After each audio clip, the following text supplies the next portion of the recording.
Good afternoon. My name is Nicole. Next to me is Maya, and there's Julia and Sam. The four of us are 4Health. This is Jen. She's a middle-aged caregiver who provides medical care to her patient, who takes multiple different medications every single day. However, Jen often struggles with remembering which medications to give her patient on a given day, as it differs, as well as what times, how often, and all those things. But Jen and her patient are not alone in this struggle. Just like them, 70% of all adults in the US take at least one prescription medication, and most of them take even more. Also, there are 48 million people in the US who provide medical care to an adult family member or friend. And a lot of these people struggle with their medication regimen, whether that be knowing what to take on what day or how often or what times, which is why medication non-adherence has led to 125,000 deaths in the US and is linked to 25% of all hospitalizations in the US annually. And Jen knows this is a huge problem, so she downloaded 4Health. 4Health is a medication management platform that allows its users to receive reminders and scan their prescription medication or supplements to check for drug interactions, possible side effects or symptoms, and benefits. Here, the user can take an overview of their cabinet where all of their medications and supplements are listed, whether it's how much they need to take a day, when they need to take it, and what type of medication or supplement they are taking. This is how we imagine our users to receive reminders. The user would receive a reminder that states what they need to take, how much, at what time, and they would receive it at the exact time they requested, whether that be exactly at the time that they need to take it or 5 minutes prior. The user would scan their prescription medication or their supplement here, and the next page would pop up where it would show the symptoms, side effects, or benefits of that supplement or medication. Here is exclusively for our caregivers with our caregiver subscription. The caregiver would receive a medication regimen where it would show their individual medication or supplement that they need to take every day, or what they need administered to the people that they are caring for. On the right-hand side is their patient portal, where they would be able to organize what patient would get what, at what time, and how much. 4Health targets caregivers, children of the elderly, as well as individuals managing multiple medications. Beyond this, we target 3 tiers of non-customers, with our first tier being manual trackers, our second tier being seniors avoiding technology, and our third tier being people with chronic conditions and their parents managing their medications. With this, with targeting the 3 tiers of non-customers, we expand beyond our target market. For a total addressable market, the digital health market is valued at over $170 billion. With this number coming from Statista, this includes the number of nutrition as well as fitness apps, and this number is expected to grow by 30% within the next 2 years. For a serviceable addressable market, we went through Cal's assumption to determine our target audience of close to 2.5 million people, with this number including the number of individuals and caregivers managing their own medication, as well as the number of individuals and caregivers using technology. To get our market share, we plan to reach 10,000 people within our first year. We found this being the median of similar health tech startups, and with this, of our price of $9.99, our conversion rate of 3%, we're looking to control 0.013% of the market. For our competitors, we have 3 main competitors, with MediSafe and MyMeds being our 2 direct competitors, and AccessCare being our only indirect competitor. To get a better view of how we compare with our competitors, let's take a look at the competitive landscape. As you can see, AccessCare focuses on caregiver scheduling, however lacks in accessibility, as well as providing drug information. For MediSafe, they offer tracking as well as scheduling. However, where they lack is in drug information. And then MyMeds, they provide tracking as well as drug information. However, they struggle with in-app issues. Let's take a look at our prices. For our caregiver subscription accounts for multiple patients, so we price that at $9.99 per month. Our individual is $4.99 per month. Throughout the multiple surveys and interviews we've conducted, we found out this through pilots and potential customers. So as you can see, our cost of goods is really low. For our credit card processing fee, it's 23 cents, and SMS notifications, it's 10 cents.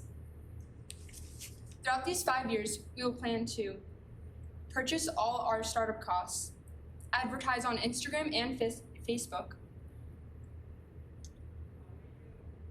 finish our potential partnership with CompareMeds RX, which is a website that customers can compare meds and get deals from local pharmacies, and expand globally and not just in the US. And finally, sell our website. So as you can see, in the first year, we make about 400,000, but into our fifth year, we make 3 million, potentially make 3,600,000. In order to test for health, we had asked for $375. Of this, $60 went to GoDaddy, which secured our domain for our website and also gave us additional security features and made sure our website had no weaknesses for potential customers visiting our website to learn more about us. Also, we had asked for $100 and $50 for Instagram and YouTube respectively for marketing and advertising to get more people to know about 4Health. Also, we had asked for $34 per month of testing for JotForm, which is where we created all of our surveys to send out to potential pilots and customers, and it gave us deeper insights into who was visiting our surveys and filling it out, and also better features to create the surveys. Lastly, we had asked for $20 per month for text-free, which is an app that would give us a second phone number through the app, and this is where we had planned to conduct our manual MVP, concierge MVP, and manually text out reminders at given times for notifications for each of our pilots, as well as send them information about drug interactions, benefits, side effects, and also calendars all through this app. So since using our advertising money on Instagram, we have gotten over 10,000 impressions on Instagram, and over here you can see an overview of our page, and then I zoomed into the reels that we posted that we actually used the advertising money on. So currently we have 7 pilots, 10 of which reminders are sent out daily and 1 that's sent out weekly every Saturday. Here are examples of all of them. So here, specifically in the corner, is our one caregiver that we have as a pilot, where she has an overview of her entire day and not just her individual medications. We also asked our pilots if they'd like to get a sneak peek into the additional features. 2 of the pilots said yes to seeing more about potential interactions and benefits and side effects of their supplements or medication, and this is exactly what we sent them. Now, in order to get 4Health off the ground, we are seeking $50,000 from you today. We'll be allocating these funds as shown in the pie chart here, with this being our startup costs and any expenses we'll need within our first year. To dive deeper, let's go into marketing costs. We're going to spend $4,530 within this, with digital ad campaigns being our biggest cost through Instagram and Facebook per $30 for 5,000 impressions. And then as well, to reach our offline customers, we're going to be spending some money on business cards and posters and flyers. For app development costs, we found the average for similar health tech startups to be $30,000 for web-based app development. For legal and licensing, we're willing to allocate $12,350 in order to cover LLC filing, terms of service, and then licensing our AI scanner, as well as our trademark filing. And we also set aside $3,953 kind of as a safety net liquidity cushion to cover any unexpected expenses. And then with our cumulative loss of $167, this was found early in our first year revenue projections as a net loss. And for a post-money valuation of $1,292,000, we're providing you a 3.9% equity stake in our company.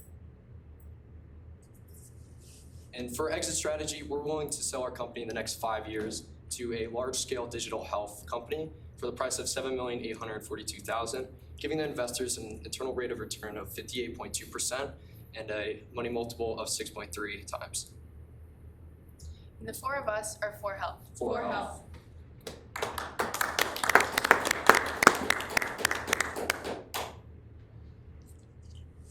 You had a chart there, and I don't know if it was set up right, but it had I think it was your year, it's probably in the middle of the presentation. It was your year 1, year 2, year 3, 4, 5 revenue. Yeah. That, okay. So I think you had that set up right. It maybe should be a timeline or something. Sorry, I looked at it wrong.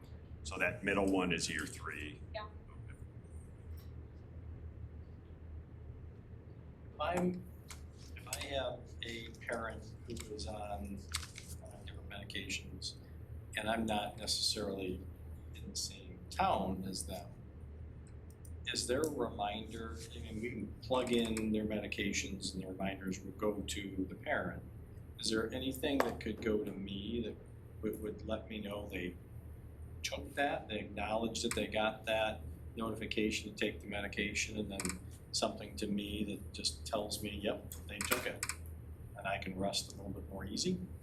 Well, we offered that option to our pilots that they could reply a Y for yes or a N for no, but most of them said that they didn't need it and they just wanted the reminder. We could definitely incorporate that if someone asked for it. I mean, we're obviously open to feedback. That is possible. To add on, in our demo, we came up with a caregiver portal that we went over. And this basically would add the caregiver and the patient, so the caregiver would be able to look over the patient's portal and see if the reminders go out as well. And I think with the caregiver portal and that subscription plan, we can even think about having that be linked on different devices, so you can get the 2 notifications when you have a yes or no. And that, the larger price of $10 a month, that is for the caregiver versus just the $5, which is for just the individual? Okay. Can you go to the competitor kind of line graph? Yeah. Yeah.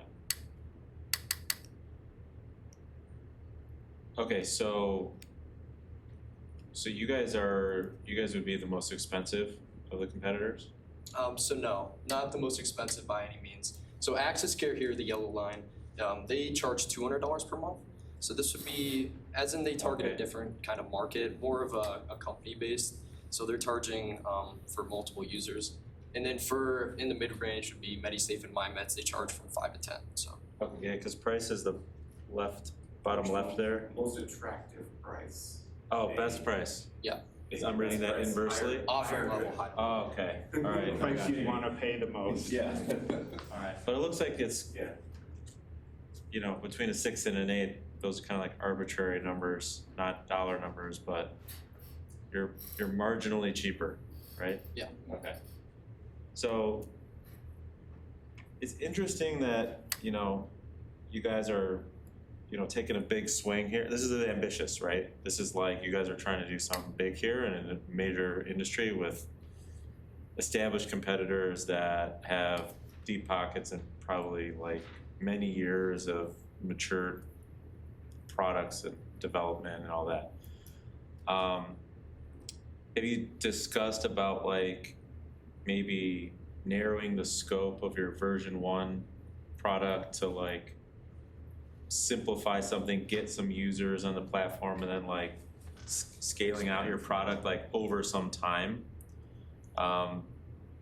as opposed to like kind of going after all of them in every category kind of out the gate? Or maybe that is your idea and I didn't get that in the presentation. It's just kind of, it is a lot to take on. Like the idea, the vision is ambitious, but the steps to achieve the vision, you know, don't have to be with the initial seed fund of $50K, you know, but maybe kind of show us incremental ways. How are you going to steal this market share? Or is the market share wide open, that the user adoption of this, even with the competitors, is still very low? Those are like, that will make investors more inclined to like invest if you're saying, well, there's this many people that take medications, but only this many people use apps currently. So that's showing that the competitors aren't doing something right. You know what I mean? Any of you guys like Yeah, any so- feedback on that? I just want to respond to one of your questions. So yes, we would start out small, but put aside $30,000 for the app development. That's our biggest cost, just to cover everything we're going to want to have for a final product. Of course, we could ask for money later on in the process, but in order to cover our UVP cost of our scanning feature, which is bringing everybody in, we wanted to have enough money for that. And by the price, it's basically a mid-range app development. So. That AI scanning costs sounded pretty high. $9,000 for a year for being able to scan a photo and it turns and it tells you what? So for the scanning feature, once you scan it, it put it into our app and make a calendar, set out reminders, as well as provide crucial details for symptom side effects, as well as drug interactions between 2 conflicting medications. But the $9,000 was for licensing fees. That was an assumption, but based on, we're gonna need to hire lawyers, as in we're trying to protect our licensing, our scanning feature, because that is our main value proposition. That sounds high to me, but you know, you probably looked at it more.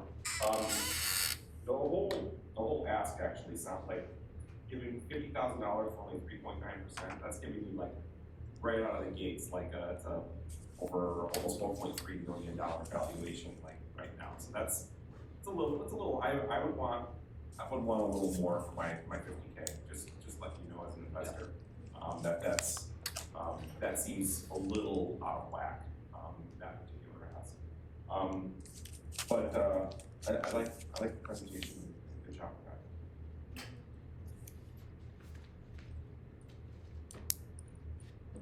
There's also one other indirect competitor you might wanna mention, is just like your phone alarm. Yeah. You know, that's, it's something that there are reasons why people don't do it, because then there are multiple ones and it's hard or whatever, but you really acknowledge it. Yeah, so one of our competitors, we really went over everybody that's offering that accessibility feature. So obviously, yeah, including like I said in our customer segment, our manual trackers, so people with notebooks, paper, Yeah. pen, phone reminders.